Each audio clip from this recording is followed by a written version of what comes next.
자, 오늘 12월 31일 2025년 마지막 날인데 결국 이 통일교 특검은 뭐 합의가 안 되고 네. 통과가 안 되고 이게 해를 넘어가게 됐습니다. 근데 아마 진행은 결국은 민주당 주도로 하게 되겠죠. 결국에는. 그거는 대통령의 의지도 분명하고요. 국민들의 그런 관심사도 높고 여론도 높더라고요. 특검 빨리 해야 된다. 예, 특검 빨리 해야 돼. 그래서 네. 결국 진행은 될 거고요.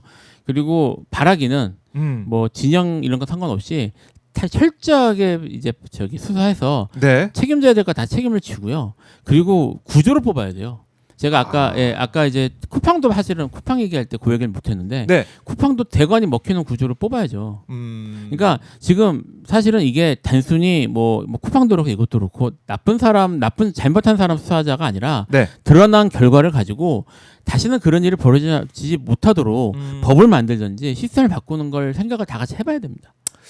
그래요. 시스템을 바꿔야 된다. 그러니까 네. 통일교뿐만 아니고 신천지까지도 다 조사를 해가지고 수사를 해가지고 발본 세건해야 된다.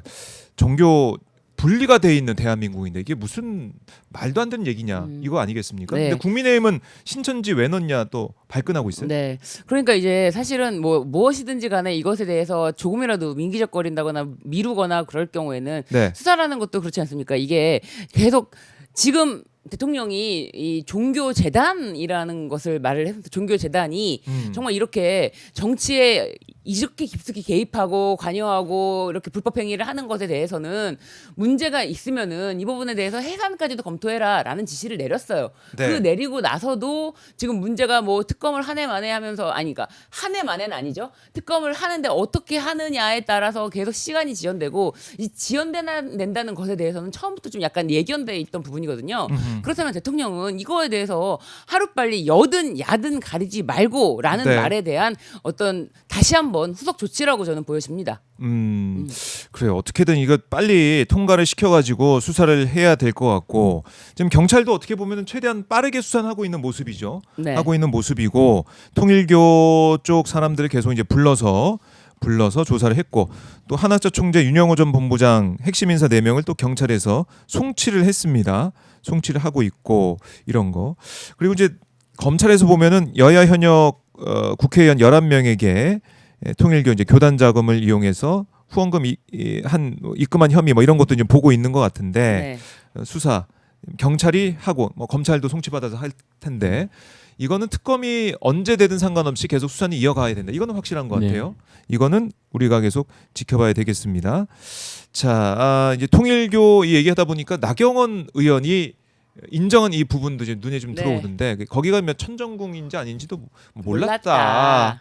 모를 수가 있을까요? 이게 좀 개인적으로 궁금하더라고요. 저는. 뭐 글쎄요. 어디라고 생각했을까 그러면? 뭐 좋은 곳이라고 생각합니다. 그냥 뭐 모르겠습니다. 나경원 의원이 뭐 네. 다른 예를 들어 뭐 자위대 뭐 그런데도 가셨고 그래서 그런데도 모르고 들으면서 그런데도 모르고 가셨나 보다.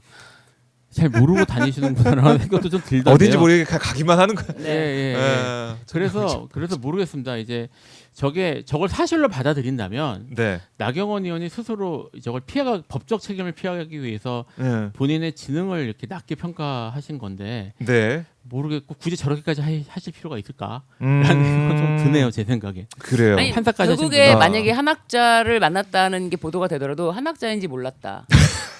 분명히 그렇게 말할 거예요. 몰랐다. 아주머니께서 앉아 계시더라. 뭐 이렇게 할 수도 있고. 네, 한학자인지 몰랐다. 전혀 뭐 그런 거에 대해 자신은 인지한 바가 없기 때문에 몰랐다. 네. 한 가지만 말씀을 드리면 저 천정궁이라고 하는 데를 저도 물론 가본 적은 없습니다만 제가 아는 사람이 저기에 뭐 내부 공사 관련해 가지고 가보신 분이 있었는데 정말 궁궐이래요. 진짜 궁이라는 말이 예, 맞을 정도로 정말 어마어마하답니다. 예. 저 어마어마한 데를 가서 들어가 보셨으면 여기가 어디야라고 생각을 해보시는 게 정상이 아닐까 싶어요. 뭐 지금 아마 제 생각에 네. 제가 이제 나경원 의원님이 평생 어떻게 사셨는지 잘은 모르겠지만 저분이 국내에서 가본 곳 중에 가장 의리의리할 것 같거든요. 예, 근데 여기가 어딘지 모르셨다는 건 누가 봐도 궁금해하고 네. 설령 모르고 왔더라도 여기가 어디지? 라고 생각할 만한 곳으로 제가 알고 있습니다. 네. 아, 몰랐다. 알고 갔을 텐데요. 손바닥으로 하늘 가리는 게 아니냐 이런 지적과 비판이 나올 법한 그런 해명 아니냐 이렇게 볼 수도 있겠고요. 그리고 어제 한 유튜브에서 나경원 의원이 서울시장 출마 관련된 질문을 받고 그러니까 긍정적 검토하고 있느냐 그런 질문을 받고 고개를 끄덕이면서 네. 가능성을 열어놓고 있다. 이렇게 얘기를 했습니다. 소망교회 가서 이명박 전 대통령도 만나면서 네, 야, 자신에게 힘을 실어주기를 아마도 뭐 얘기하지 않았을까요? 그런데 사실 지금 나경원은 굉장히 인생에서 가장 해피한 한 순간이 아닐까 저는 그렇게 생각합니다. 그래요? 왜요? 네네. 왜요? 왜냐하면 뭐 당내에 지금 누구도 견제할 사람이 없다라는 생각을 저는 할 것 같고요. 그리고 또 한 가지가 나경원을 오랫동안 발목 잡았던 한동훈에게 공소 취소해달라고 부탁까지 했던 그 사건, 네. 그 사건에 대해서도 깨끗하게 털었고, 네, 깨끗하게 털었잖아요. 그런데. 더 이상 자기 인생에 걸림돌이 없는 거예요. 그리고 자기가 누구한테 조아려야 될 것도 아니고, 네. 자기가 윤석열에게 얼마나 조아렸습니까? 근데 이제 자기를 특히 미워하면서 찍어내려고 하는 사람도 없고, 그리고 당성 누구보다도 강하고. 그렇기 때문에 자신의 후보를 뭐 말릴 사람 아무도 없다라고 생각을 할 거예요. 네, 가장 인생의 황금기다. 본인이. 예. 그다음에 네. 경선 룰도 어떻게 보면은 좀 좋게 네. 당에 당심이 많이 반영되는 쪽으로 가고 있으니 그걸 통해서 이번 서울시장 출마를 하는 게 아니냐. 네. 물론 오세훈 시장이 지금 있긴 하지만 뭐 법적인 당성. 리스크, 오세훈 당성 문제도 있고. 사실은 뭐 어떻게 보면 지금 나경원 의원도 법적 리스크가 완전히 해소된 건 또 다른 문제들이 계속 나오고 있으니까요. 근데 이제 오세훈 시장이 계속 그 지지율이나 이런 게 좀 변하고 있는 것 같아요. 떨어지고 있는 것 같아요. 뭐 그런 상황이면은 대안이 나와야 된다는 말이 나올 수 있으니까 네. 나경원 의원이 기대를 가질 만한 상황과 맞는 것 같아요. 그래 나경원 의원의 입장 계속 이제 나올 것 같고 긍정적 검토해서 이제 출마 선언까지 가는 게 아니야 이런 생각이 들고 이렇게 되면은 어제 이제 오마이뉴스가 네. 리얼미터의 조사에 의뢰해서 발표한 내용도 있습니다. 서울시장 후보 지지도 네. 이거를 저희가 조사해서 발표를 했는데요. 정원호 구청장이 30.8%, 네. 박주민 의원이 13.1% 이렇게 돼 있고, 근데 이제 정원호 구청장과 오세훈 시장을 붙여봤더니 정원호 구청장이 49%, 오세훈 시장이 37.2%. 완전 오차범위 박. 역시 박주민 의원과 오세훈 시장 붙여봤더니 박주민 의원이 48.2%, 오세훈 시장이 35.2%. 이것도 차이가 네. 많이 나고. 오차범위 바뀝니다. 네. 네. 이런 조사 결과가 나왔다. 네. 그러니까 근데 시사하는 바가 있어요. 예. 그런데 참 이게 정원호 구청장 네. 과 박주민 의원이 이게 굉장히 오세훈과 붙였을 때는 물론 압도적으로 이게 오차범위 밖에서 정말 뭐 13% 뭐 10 뭐 몇 %로 이게 차이가 나지만 네. 정원호 구청장 대 박주민 의원의 그 차이도 또 상당하네요. 네. 그래요. 30.8% 대 좀, 예. 13.1%. 눈에 들어오는데 네. 일단은 이재명 대통령이 정원호 구청장을 언급한 다음에 정원호 구청장의 뭐 지지도가 많이 올라간 게 아니냐 이런 생각도 들고요. 네. 자, 이거는 서울시 만 18세 이상 남녀 808명을 대상으로 지난 26일부터 27일 이틀간 조사한 내용입니다. 무선전화 가상번호 100%를 활용한 표본 구성을 했고요. 자세한 사항은 중앙선거론사 심의원회 홈페이지를 참조하시면 되겠습니다.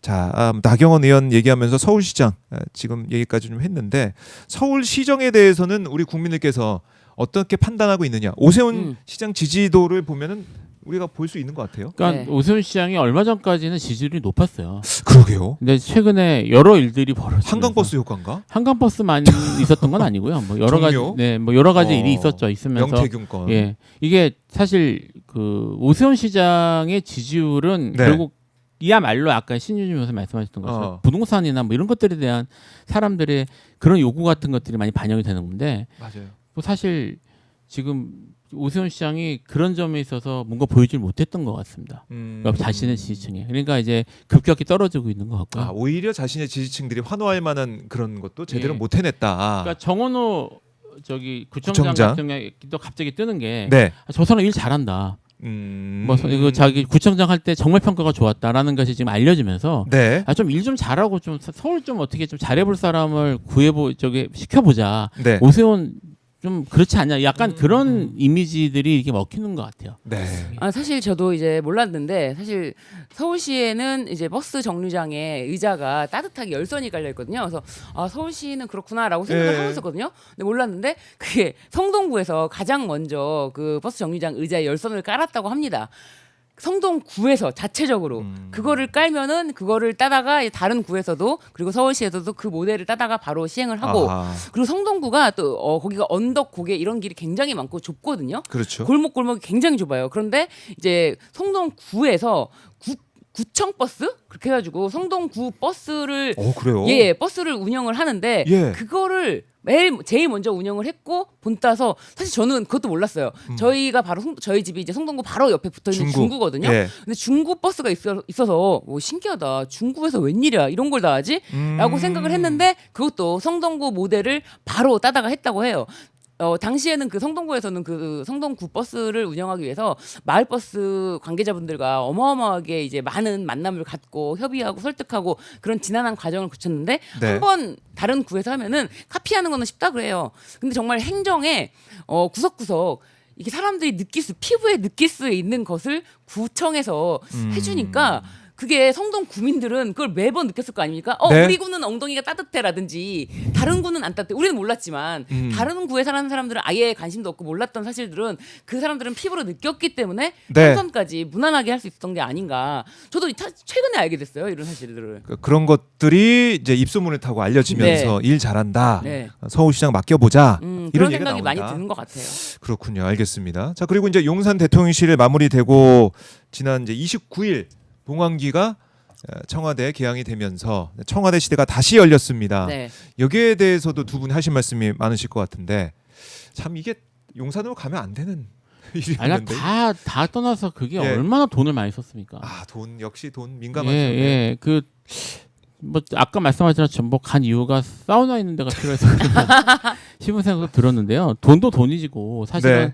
국방부 자리를 뺏어서 간 거라서 음. 우리나라 사실 그 군사 계획이나 뭐 이런 작전에도 엄청난 영향을 줬고요. 그래요. 이게 뭐 모르겠습니다. 이제 뭐 다시 청와대로 돌아가니까 이제 이런 말이 나와요. 또 국민의힘에서는 국민과 어쩌고 소통하는 이런 말이 나오는데 국민의힘이 그 얘기를 하는 용산구에서 얼마나 소통했는지 잘 모르겠습니다만 네. 네. 어쨌든 그거는 청와대에서 하면 돼요. 방법은 찾으면 되는 거거든요.